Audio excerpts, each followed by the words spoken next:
Lorsque Samuel Martin nous a demandé de réfléchir sur le plan de collection, les animaux qu'on pourrait présenter dans River Monster, pour nous c'était important avant tout de présenter un crocodile. Le Sarcosuchus était le meilleur candidat puisque vous en aviez déjà un.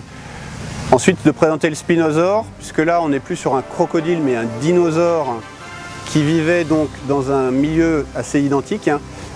Et on s'est dit que c'était intéressant d'aller chercher un troisième grand prédateur qui vivait également dans un milieu aquatique, dans un milieu marécageux, mais qui soit encore d'une autre famille. Et donc on a identifié le Titanoboa, qui du coup, Titano veut dire gigantesque, boa, parce que c'est associé à la famille des boas d'aujourd'hui. Et en particulier, c'est un cousin lointain, mais un cousin quand même, du boa constrictor, qui est un des serpents les plus connus. Cet animal est connu par très peu d'informations, parce qu'un serpent, c'est de nombreux os, mais qui sont assez petits et assez fragiles.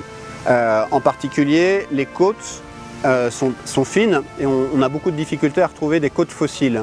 Et comme il n'y a plus de pattes, forcément, ce n'est pas des éléments qu'on peut retrouver.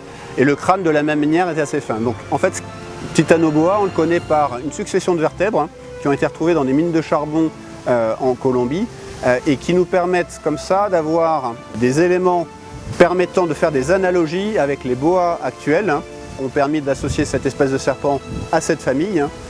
Et ensuite, par analogie, en fait, la taille des vertèbres nous permet de faire une règle d'échelle et d'imaginer que c'était un serpent qui pouvait faire 12, 13, peut-être 15 mètres de long. Et là, c'est vraiment un animal gigantesque.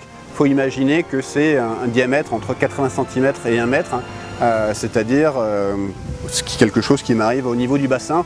Donc un gigantesque serpent qui était gros comme ça. Voilà, avec une taille de tête qui devait être comme ça et qui, vivant dans l'eau, un peu comme les anacondas d'aujourd'hui, des très gros serpents, se nourrissait probablement de mammifères, mais aussi très probablement de grands poissons et de crocodiles qui vivaient dans son environnement.